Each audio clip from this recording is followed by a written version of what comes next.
السلام عليكم ورحمة الله وبركاته.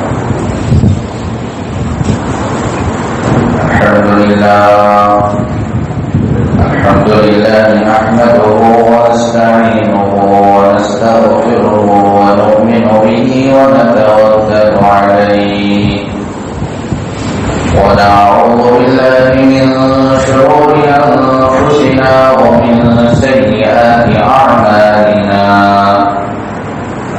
من يهده الله فلا مضل له ومن يضلله فلا هادي له.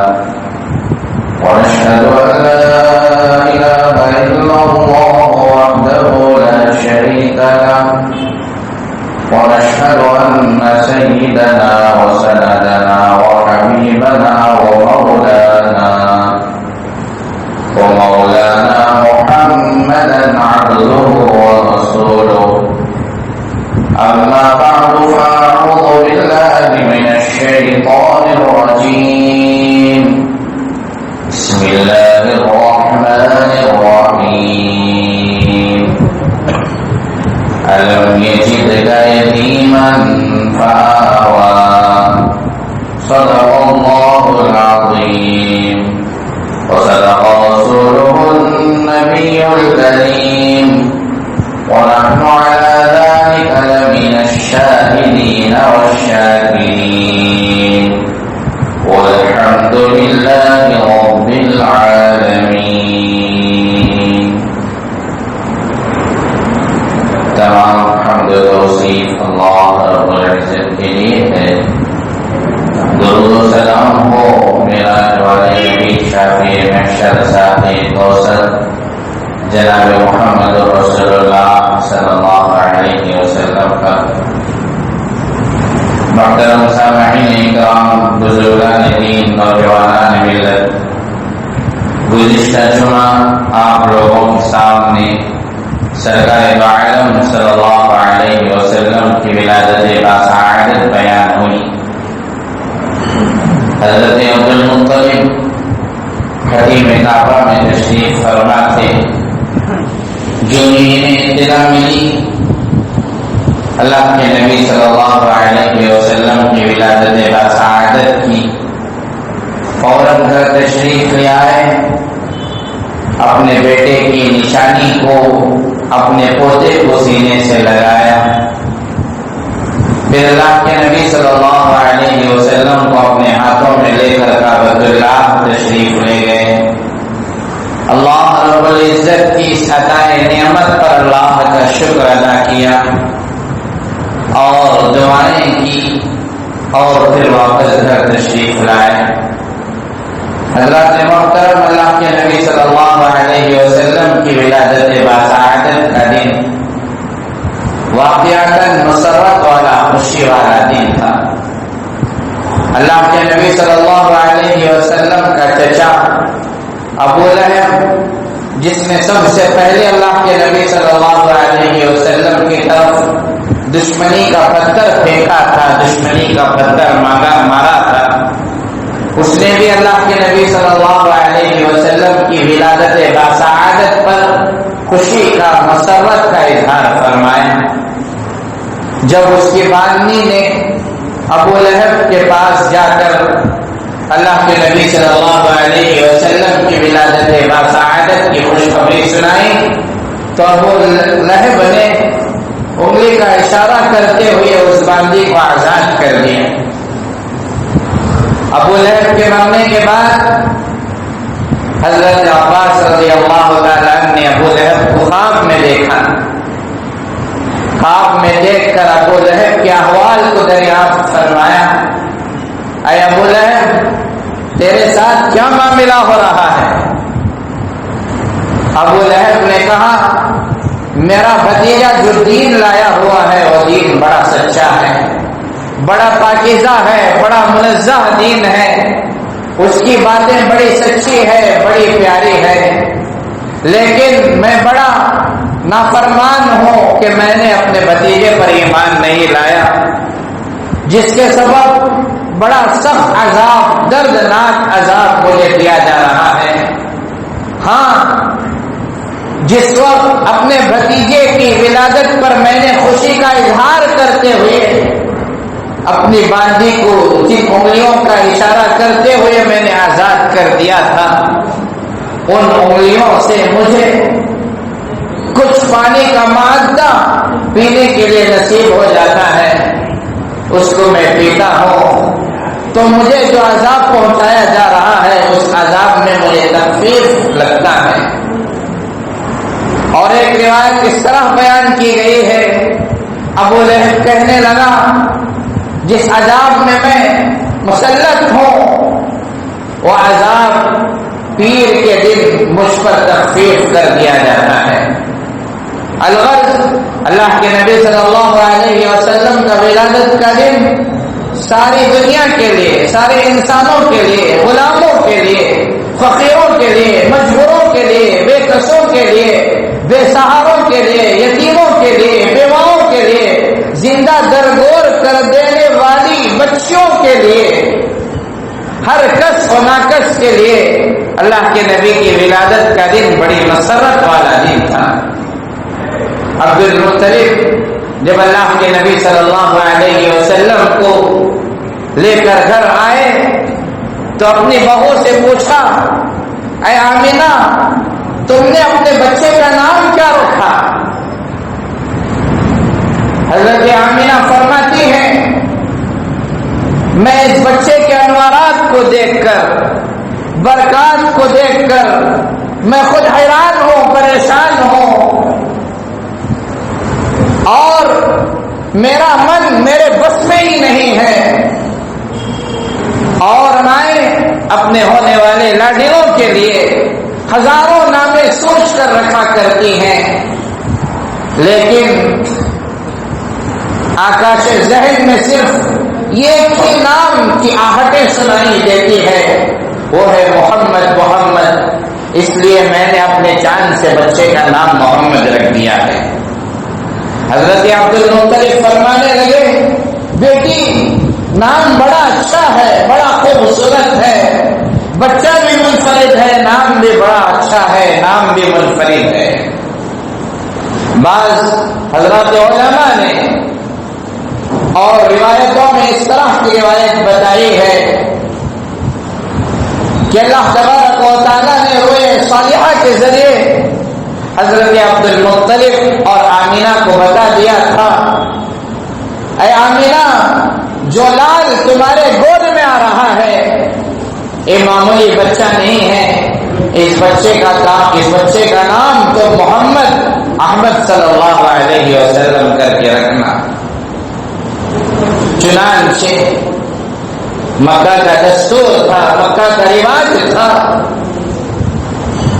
جو بھی بچہ مکہ میں پیدا ہوتا تو مکہ کے دستور کے موافق لوگ اپنے بچوں کی پرورش کے لیے دیہاتوں میں بھیج دیا کرتے تھے۔ چنانچہ طائف کے قریب ایک علاقہ تھا، اس میں ایک قبیلہ رہا کرتا تھا جس قبیلے کا نام بنو سعد ہے۔ وہاں کی 10 عورتوں نے، 10 سہیلیوں نے آپس میں مل کر مشورہ کیا، لاچاری کا عالم ہم پر چھایا ہوا ہے، پریشانی کا عالم ہم پر چھایا ہوا ہے، پیسوں کی، روپوں کی ہمیں سخت ضرورت ہے، چلو ہم 10 سہیلیاں مکہ جائیں گے، وہاں سے کھاتے پیتے مالدار گھرانے کے بچوں کو ہم لے کر آئیں گے، ان کی پرورش کریں گے، ان کو پالیں گے، پھر ہمیں اجرت میں بڑی رقم ملے گی، بڑا انعام ملے گا، اور ہمارے تمام ضروریات زندگی بھی بآسانی نکل پڑے گی۔ یہ سوچ کر ان 10 عورتوں نے مشورہ کیا اور قبیلے بنو سعد سے نکلی۔ ان 10 عورتوں میں ایک عورت ایسی بھی تھی جس کے پاس لاغر کمزور اونٹنی تھی، اور اس کے ساتھ ایک کمزور گدھی بھی تھی جس پر ابا حلیمہ سعدیہ رضی اللہ تعالی عنہا کا سامان رکھا ہوا تھا. میاں بیوی اونٹنی پر سوار تھے اور ان کا سامان گدی پر رکھا ہوا تھا. گدی بھی کمزور ہے، اونٹنی بھی کمزور ہے. چنانچہ یہ 10 عورتیں بنو سعد قبیلے سے نکل پڑی، مکہ کی طرف روانہ ہوئی. یہ 9 جو سہیلیاں تھیں حلیمہ سعدیہ رضی اللہ تعالی عنہا کے ساتھ جو نکلی تھی، ان کی سواریاں بڑی مضبوط تھی، بڑی قدرت والی تھی، بڑی صحت یاب تھی، بڑی طاقت والی تھی، بڑی سرعت کے ساتھ دوڑنے والی سواریاں تھیں. سب لوگ حضرت حلیمہ سعدیہ رضی اللہ تعالی عنہا کو پیچھے چھوڑ کر آگے نکل جایا کرتے تھے. پھر دل میں خیال آتا، کیا ہوا؟ حلیمہ سعدیہ کی اونٹنی کمزور ہے، اس کی گدی کمزور ہے، لیکن وہ ہماری ہی تو سہیلی ہے. جب یہ خیال ان 9 عورتوں کے دل میں پیدا ہوتا تو کہیں رک جاتی، حضرت حلیمہ سعدیہ رضی اللہ تعالی عنہا کا انتظار کرتی. جب حضرت حلیمہ سعدیہ رضی اللہ تعالی عنہا ان سے پہنچتی، پھر وہ اپنے سفر کو آگے بڑھاتی. اس طرح سفر ہوتا گیا ہوتا گیا ہوتا گیا. جب مکہ المکرمہ قریب تھا تو ان تمام سہیلیوں نے حضرت حلیمہ سعدیہ رضی اللہ تعالی عنہا سے کہا، دیکھو بہن، اب تک ہم نے سفر کی صعوبتوں کو برداشت کیا، سفر کی مشقتوں کو برداشت کیا، آپ کے تاخیر پہنچنے کو ہم نے برداشت کیا. دیکھو بہن، اب ہم سے یہ تمام صعوبتیں برداشت نہیں کی جا رہی ہے، اس لیے ہم مکہ المکرمہ تمہارے سے پہلے پہنچنا چاہتی ہیں. اب تم ہمارا پیچھا چھوڑ دو، اب تم ہمیں اجازت دے دو. حلیمہ سعدیہ رضی اللہ تعالی عنہا نے اپنی سہیلیوں کو اجازت دے دیا کہ تم آگے بڑھو، میں پیچھے تمہارے آؤں گی. یہ تمام عورتیں مکہ المکرمہ پہنچی. انہوں نے مالداروں کے بچوں کو تلاش کیا، کھاتے پیتے گھرانوں کے بچوں کو تلاش کیا، صاحب ثروت والوں کے بچوں کو تلاش کیا. بینک بیلنس جن کے پاس ہے، پیسوں کی کھٹری جن کے پاس ہے، ایسے گھرانوں کے بچوں کو تلاش کیا. ان میں کچھ عورتیں اللہ کے نبی صلی اللہ علیہ وسلم کے گھر بھی تشریف لائی. حضرت آمینہ سے پوچھا، آمینہ، ہم نے سنا ہے آپ کے یہاں بھی ایک کھیرا ہے، لال ہے، چاند ہے. اے آمینہ، ذرا اس کی تعریف بتاؤ، اس کی کیفیت بیان کرو، اس کے باپ زندہ ہیں یا نہیں، ان کی کیا تجارت ہے، اس بچے کے باپ کا کیا سرمایہ ہے، اس بچے کے پاس کیا دھن و دولت ہے.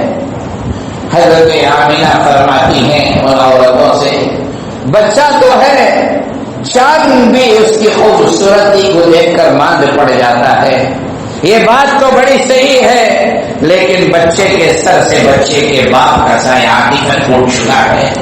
بچہ یتیم ہے، لاچار ہے، مجبور ہے، کوئی دولت کی کنجی اس کے پاس نہیں ہے، کوئی دولت کا سرمایہ بچے کے پاس رکھا ہوا نہیں ہے، بچہ یتیم ہے.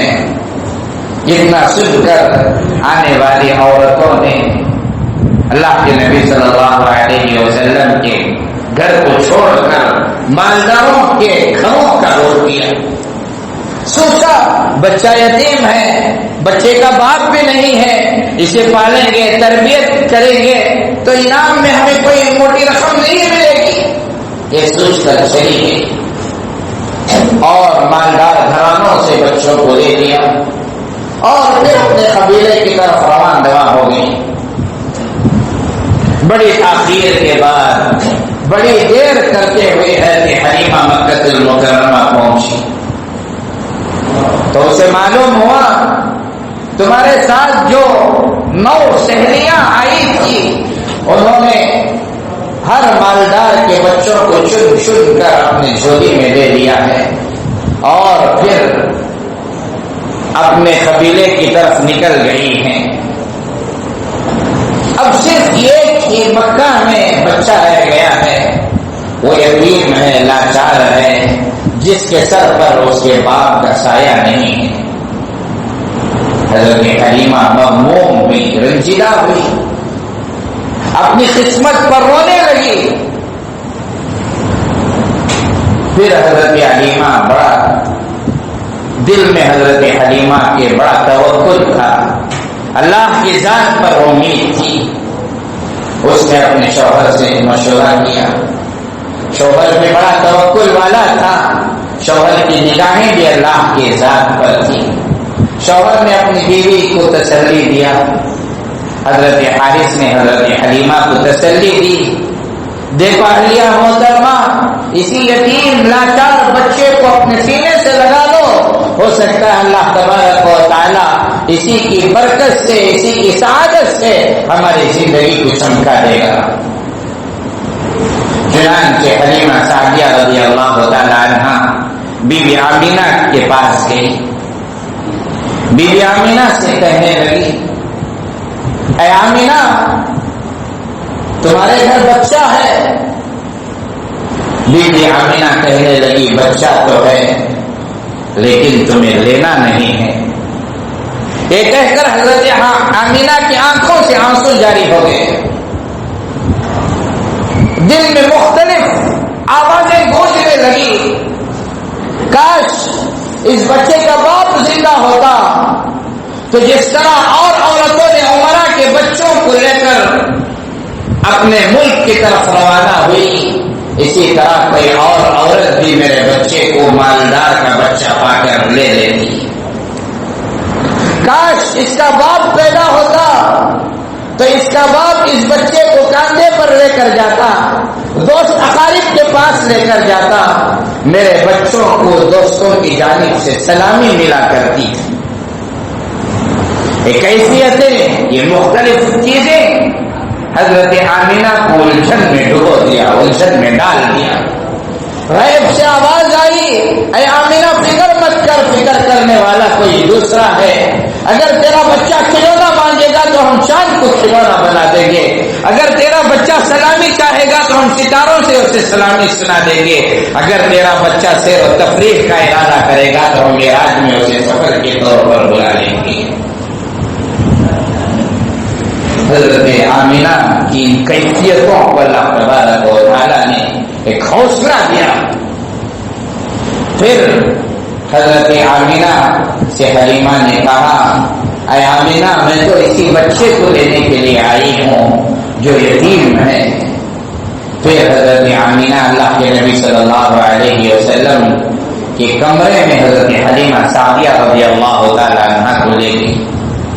حضرت حلیمہ سعدیہ رضی اللہ تعالی عنہ فرماتی ہیں، جو ہی میں امام الانبیاء صلی اللہ علیہ وسلم کے کمرے میں داخل ہوئی تو مجھے ایسا محسوس ہوا کہ میرے لیے جنت کے دروازے کھل گئے ہیں، خوشبو کی لپیٹیں آنے لگی۔ جس کمرے میں اللہ کے نبی صلی اللہ علیہ وسلم آرام فرماتے، وہ کمرہ خوشبو سے معطر ہو چکا تھا۔ میں دیکھتی ہوں کہ اللہ کے نبی صلی اللہ علیہ وسلم سفید کپڑے میں لپٹے ہوئے آرام فرما رہے ہیں۔ میں نے اللہ کے نبی صلی اللہ علیہ وسلم کو اپنے ہاتھوں میں لیا۔ جو ہی اللہ کے نبی صلی اللہ علیہ وسلم کو حضرت حلیمہ نے اپنے ہاتھوں میں لیا، اللہ تبارک و تعالیٰ نے حضرت حلیمہ کے لیے قسمت کے دروازے کھول دیے۔ حضرت حلیمہ فرماتی ہیں، جو ہی میں نے اللہ کے نبی صلی اللہ علیہ وسلم کو اپنے ہاتھوں میں لیا، اپنے سینے سے لگایا، میری سوکھی چھاتیوں میں دودھ اتر آئی، اور اللہ کے نبی صلی اللہ علیہ وسلم نے مسکراتے ہوئے اپنی آنکھوں کو کھول دیا۔ میرے دل میں ایک عجیب آواز نکلی، عجیب کیفیت کی صدائیں نکلی، اے حلیمہ، تجھے پیسے تو نہیں ملیں گے لیکن یہ بچے کی مسکراہٹ ہی تجھے بھائے گی۔ میں نے امام الانبیاء صلی اللہ علیہ وسلم کو سینے سے لگایا اور پھر اللہ کے نبی صلی اللہ علیہ وسلم کو لے کر اپنے خیمے میں تشریف لے آئے۔ رات کا وقت ہوا، میرے شوہر حارث اٹھے، انہوں نے ارادہ کیا کہ اپنی لاغر مریض اونٹنی سے دودھ دہا جائے، جو بھی قطرے دودھ کے نکل جائیں وہی ہمارے لیے کافی ہے، اسی سے ہم گزارا کر لیں گے۔ یہ ارادہ لے کر انہوں نے برتن لے کر اونٹنی کے پاس حاضر ہوئی۔ دیکھتے ہیں کہ اونٹنی کے تھن دودھ سے بھرے ہوئے ہیں اور وہ اونٹنی کے تھنوں سے دودھ ٹپک رہا ہے۔ وہ چلا کر کہنے لگے، حلیمہ ہماری تقدیر بدل گئی، ہماری لاچار والی زندگی خوشیوں میں بدل گئی، ہماری پریشانی خوشیوں میں تبدیل ہو گئی، ہماری تکلیفوں کی صحبتوں والی راتیں خوشیوں میں بدل گئی۔ اے حلیمہ ذرا نکل کر آؤ خیمے کے باہر، ذرا دیکھو ہماری لاغر اونٹنی کے تھنوں کو، جس کے تھن دودھ سے بھر گئے ہیں اور ان تھنوں سے دودھ کے قطرے ٹپک رہے ہیں۔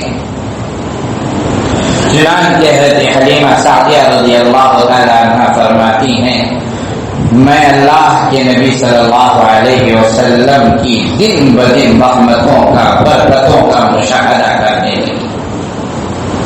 3 دن تک حلیمہ سعدیہ رضی اللہ تعالی عنہا اللہ کے نبی صلی اللہ علیہ وسلم کو لے کر مکہ المکرمہ میں تشریف فرما تھی۔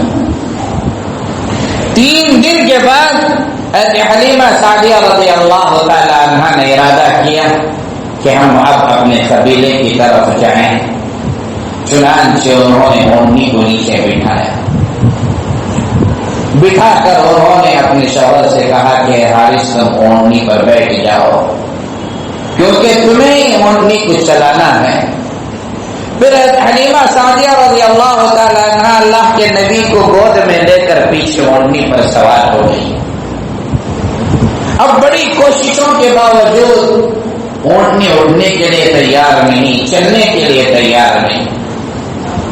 حضرت حلیمہ سعدیہ رضی اللہ تعالی عنہ اپنے شوہر حارث سے کہنے لگی، میاں ایسے معلوم ہوتا ہے یہ بچہ بڑی عظمتوں والا ہے، بڑی سعادتوں والا ہے، بڑی برکتوں والا ہے، اللہ تبارک و تعالیٰ کو تمہارے پیٹھ کے پیچھے اس بچے کا بیٹھنا پسند نہیں آ رہا ہے، اس لیے اونٹنی بھی اٹھ نہیں رہی ہے، آگے چلنے کا بھی نام نہیں لے رہی ہے۔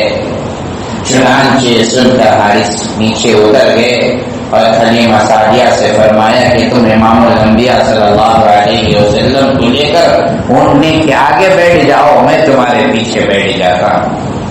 جو ہی حلیمہ سعدیہ رضی اللہ تعالی عنہ اللہ کے نبی کو اپنے گود میں لے کر اونٹنی کے سامنے بیٹھ گئی اور پیچھے حضرت حارث بیٹھ گئے تو اونٹنی خود بخود کھڑی ہو گئی۔ کھڑے ہو کر سب سے پہلے مکہ المکرمہ کی گلیوں کا چکر لگایا اور پھر کعبۃ اللہ کے سامنے تشریف لے گئی۔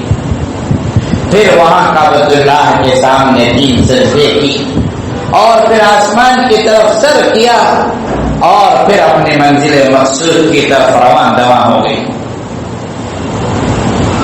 بڑے سرعت کے ساتھ اونٹنی دوڑنے لگی، چلنے لگی۔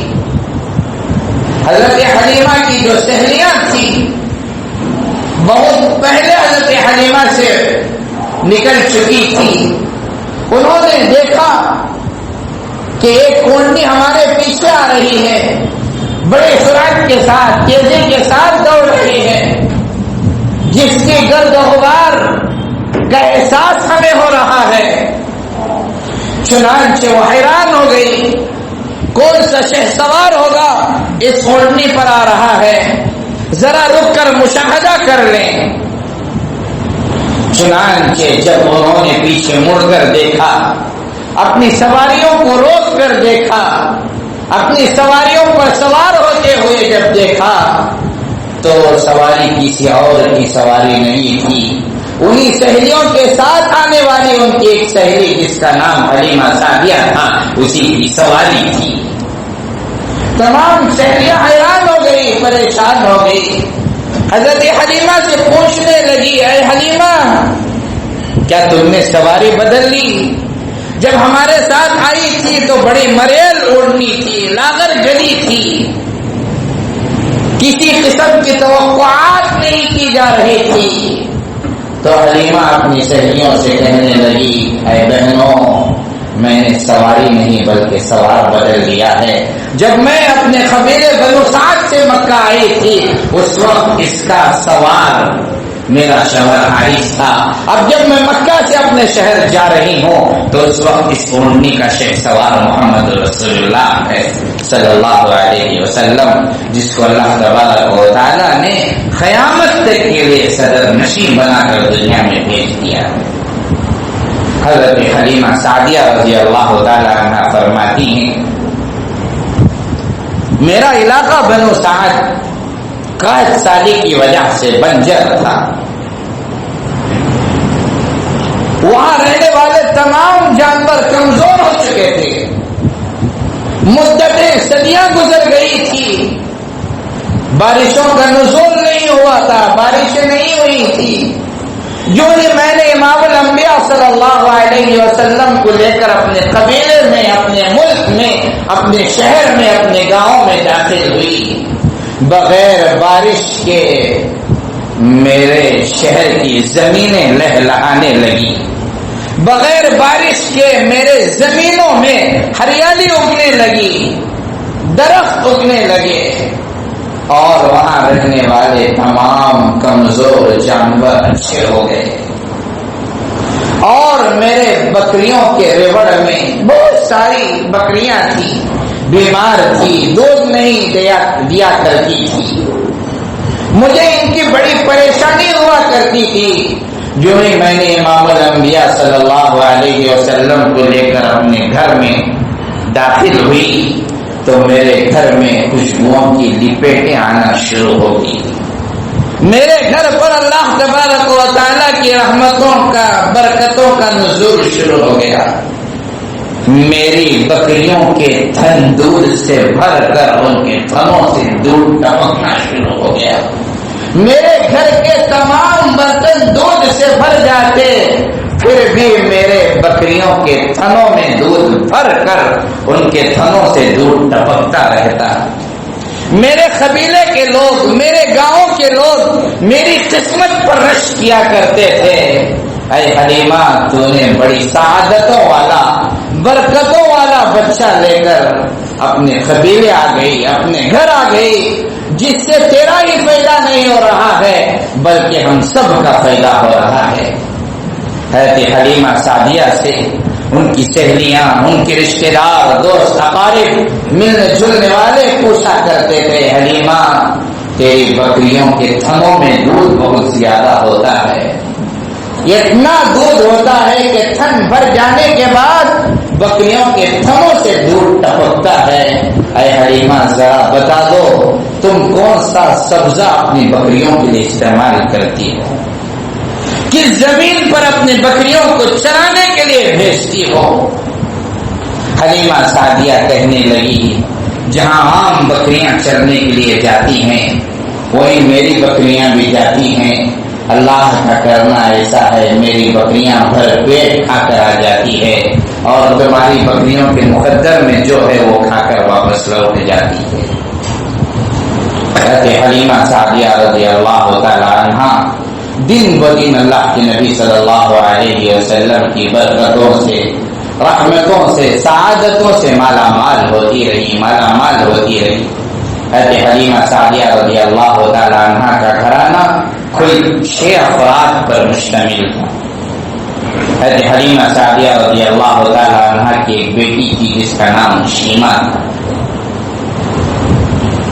اپنی ماں کے کام و کاج میں حضرت شیمہ ہاتھ بڑھا دیا کرتی تھی، اپنے ماں کی خدمت میں ہاتھ بڑھا دیا کرتی تھی۔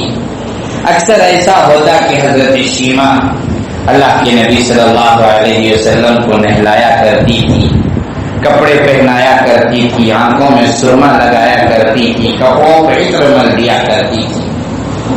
حضرت شیما اللہ کے نبی سے بڑی مانوس ہو چکی تھی، اور امام الانبیاء صلی اللہ علیہ وسلم بھی حضرت شیما سے بڑے مانوس ہو چکے تھے۔ ایک مرتبہ مائی حلیمہ نے دیکھا کہ حضرت شیما بکریوں کو لے کر چرانے کے لیے جنگل نہیں گئی ہے۔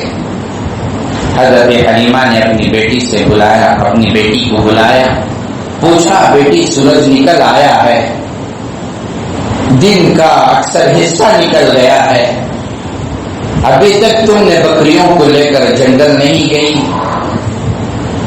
تو بیٹی کہنے لگی ماں میں بڑی کمزور ہو چکی ہوں، مجھ اکیلے سے بکریاں چرائی نہیں جاتی ہے، مجھے ایک مددگار چاہیے جو میرے ساتھ آئے، مجھے مدد کرے، تھوڑا وہ بکریوں کی نگہبانی کرے، نگرانی کرے، کچھ وقت وہ بیٹھ جائے، میں کچھ وقت کے لیے بکریوں کی نگہبانی کروں، نگرانی کروں۔ اے اماں ہاتھ جوڑ کر کہتی ہوں، بڑی مشقتوں کو، بڑی صعوبتوں کو میں نے جھیل لیا ہے، اب مجھ اکیلے سے بکریاں چرائی نہیں جاتی ہے، اے اماں میری حالت پر تھوڑا ترس کھائیے۔ حضرت حلیمہ اپنی بیٹی سے کہنے لگی بیٹی تم جانتی ہو تمہاری ماں میں بوڑھی ہو چکی ہوں، تمہارا باپ حارث وہ بھی بوڑھا ہو چکا ہے، اس سے بکریوں کے پیچھے دوڑا نہیں جاتا، اور مجھ سے بکریوں کے پیچھے دوڑا نہیں جاتا، کہاں سے ہم تمہارے لیے مددگار لائیں؟ تو حضرت شیما نے کہا اماں وہ جو میرا قریشی بھائی تمہارے گود میں ہے اسے ہی میرے ساتھ بھیج دو، بس وہی مددگار میرے لیے کافی ہے۔ حضرت حلیمہ پریشان ہو گئی، حیران ہو گئی، بیٹی کیا کہنا چاہ رہی ہے؟ دودھ پیتا بچہ ہے، یہ تمہاری کیا مدد کرے گا؟ تم اس سے کس طرح کی مدد حاصل کرنا چاہتی ہو؟ ذرا کھل کر بولو۔ حضرت شیما کہنے لگی ہے اماں ایک مرتبہ میں نے اس قریشی بھائی کو لے کر بکریوں کے ریوڑ کو اپنے ساتھ لے کر جنگل چلی گئی، وہاں جانے کے بعد بکریاں ایک کنارے پر چل رہی تھی، اور میرا قریشی بھائی میرے گود میں بیٹھا ہوا تھا، وہاں سے ایک راہب کا گزر ہوا، اس نے جب میرے بھائی کو دیکھا تو میرے بھائی کے حسن و جمال کی تعریف کیا، اور اس نے کہا یہ بچہ معمولی انسان نہیں، آگے چل کر یہ قوم کا، دنیا کا، قیامت تک آنے والی انسانیت کا رہبر بننے والا ہے۔ اے اماں ایک راہب کی تعریف جب میرے کانوں میں پڑی تو میرا دل خوش ہو گیا، کسی نے میرے بھائی کی تعریف کی۔ دوسری یہ وجہ اے اماں جب میں بکریوں کے پیچھے ان کے چرانے کے لیے دوڑتی تھی، چلتی تھی، ان کی نگرانی کے لیے مجھے آگے چلنا پڑتا تھا، بیٹھنا پڑتا تھا، تو ایک بادل کا ٹکڑا میرے سر پر تھا، مجھے اس وقت اس دن دھوپ کی فکر ہی نہیں ہوئی، دھوپ کی کرنوں کی پریشانیاں ہی مجھے محسوس نہیں ہوئی۔ اے اماں تیسری بات یہ ہے جب میں اپنے بھائی کو گود میں لے کر بیٹھی ہوئی تھی، میری بکریاں ایک کنارے چل رہی تھی، کسی نے ہمیں مشقت میں نہیں ڈالا، اور تمام کی تمام بکریاں چرنے کے بعد آ کر بیٹھ گئی، میں بھی میرے بھائی کا چہرہ دیکھتی رہی، اور میری بکریاں بھی میرے بھائی کا چہرہ دیکھتی رہی۔ اے اماں اس طرح کی رحمتوں کا نزول مجھ پر ہوتا رہا۔ اے اماں آج میں اسی چیز کو لے کر تم سے درخواست کر رہی ہوں کہ محمد رسول اللہ صلی اللہ علیہ وسلم کو میرے ساتھ بھیجیے۔ حضرات محترم، اللہ کے نبی کے چہرے کے بارے میں ہم کچھ نہیں کہہ سکتے، اللہ نے بڑا حسن و جمال اللہ کے نبی کو عطا کیا تھا، بڑی خوبصورتی اللہ تبارک و تعالیٰ نے اللہ کے نبی کو عطا کیا تھا۔ جب حلیمہ حضرت آمینہ سے اللہ کے نبی کو گود میں لیا تھا تو حلیمہ بے اختیار کہہ رہی تھی اے آمینہ میں دیہاتوں میں رہتی ہوں، میں نے دیہاتوں میں کبھی اتنا حسین بچہ نہیں دیکھا، آمینہ کہنے لگی حضرت حلیمہ سے بہن میں شہروں میں رہتی ہوں، میری آنکھوں نے کبھی بھی شہروں میں اتنا حسین جمیل بچہ نہیں دیکھا۔ عبد المطلب قریب میں کھڑے ہوئے تھے، کہنے لگے میں ملکوں کا سفر کرتا ہوں، میں نے ملکوں میں اتنا حسین اور جمیل بچہ نہیں دیکھا۔ اگر حضرت جبرائیل سے پوچھا جائے اے جبرائیل آپ اللہ کے نبی کے حسن کے بارے میں کیا کہنا چاہتے ہیں، تو حضرت جبرائیل کہتے ہیں کہیں گے میں نے ساری دنیا کی سیر و تفریح کی، ساری دنیا کا میں نے چکر لگایا ہے، میں نے اتنا حسین بچہ میں نے نہیں دیکھا ہے۔ اگر احکم الحاکمین محسن الاعظم اللہ رب العزت سے کہا جائے اے اللہ تیرے نبی کے حسن و جمال کے بارے میں حضرت حلیمہ ایسے کہہ رہی ہے، حضرت آمنہ ایسے کہہ رہی ہے، اور عبد المطلب اس طرح فرما رہے ہیں، حضرت جبرائیل اس طرح کہہ رہے ہیں، تو اللہ کہیں گے اے حلیمہ تم نے دیہاتوں میں اتنا حسین و جمیل بچہ نہیں دیکھا، اے آمنہ تم نے شہروں میں اتنا حسین و جمیل بچہ نہیں دیکھا، اے عبد المطلب تم نے ملکوں میں اتنا حسین و جمیل بچہ نہیں دیکھا، اے جبرائیل تم نے ساری دنیا میں اتنا حسین و جمیل بچہ نہیں دیکھا۔ اب میرا الفاظ سن لیجئے، میں نے اپنی پوری کی پوری کائنات میں اتنا حسین نہیں دیکھا اور اتنا حسین و جمیل میں نے پیدا ہی نہیں کیا۔ اللہ سے دعا کیجئے اللہ تبارک و تعالی ہمیں اس دنیا میں اللہ کے نبی کی زیارت نصیب فرمائے، میدان محشر میں اللہ تبارک و تعالی ہم سب کو، سارے عالم کے مسلمانوں کو، قیامت تک آنے والے مسلمانوں کو اللہ تبارک و تعالی محشر کے میدان میں نبی کی شفاعت نصیب فرمائے۔ اللہ ہم سب کو جنت میں اللہ کے نبی کی میت نصیب فرمائے۔ دعا کیجیے اللہ تبارک و تعالی ہم سب کو نبی آخر الزمان صلی اللہ علیہ وسلم کی سیرت پر عمل پیرا ہونے کی توفیق عطا فرمائے۔ آمین۔ وآخر دعوانا الحمدللہ رب العالمین۔